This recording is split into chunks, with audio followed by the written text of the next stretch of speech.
Begin with end in mind. നമ്മുടെ vision board സീരീസിൽ പല ആക്ടിവിറ്റീസ് നമ്മളിവിടെ പ്രസന്റ് ചെയ്യുന്നുണ്ടാവും. ലൈക്ക് ബക്കറ്റ് ലിസ്റ്റ് ക്രിയേറ്റ് ചെയ്യുക, വിഷൻ ബോർഡ് ക്രിയേറ്റ് ചെയ്യുക, ഡ്രീംസ് പ്ലേസ് ചെയ്യുക എന്നുള്ളതൊക്കെ.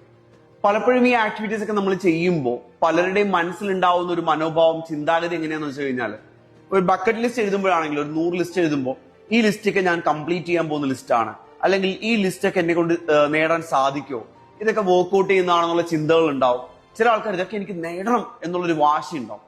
എനിക്ക് നിങ്ങളോട് പറയാനുള്ള ഒരു കാര്യം എന്താണെന്ന് വെച്ച് കഴിഞ്ഞാൽ, ഇതിലേത് ആക്ടിവിറ്റി നിങ്ങൾ ചെയ്യുമ്പോഴും നിങ്ങളുടെ ചിന്താഗതി അല്ലെങ്കിൽ മനോഭാവം ഒന്ന് വലുതാക്കി മാറ്റുക എന്നുള്ളതാണ്. എങ്ങനെയാണെന്ന് വെച്ച് കഴിഞ്ഞാൽ, ഒരു ബക്കറ്റ് ലിസ്റ്റ് എഴുതുമ്പോൾ ഇതൊക്കെ നിങ്ങൾ നേടിയ നിങ്ങളുടെ ലിസ്റ്റാണ്, ഇതൊക്കെ നിങ്ങൾ സ്വന്തമാക്കിയതാണ് എന്ന് ചിന്തിച്ചുകൊണ്ട് എഴുതുക.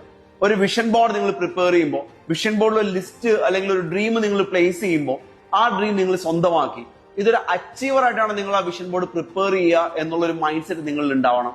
അതിനെയാണ് നമ്മൾ begin with end in mind എന്ന് പറയുന്നത്.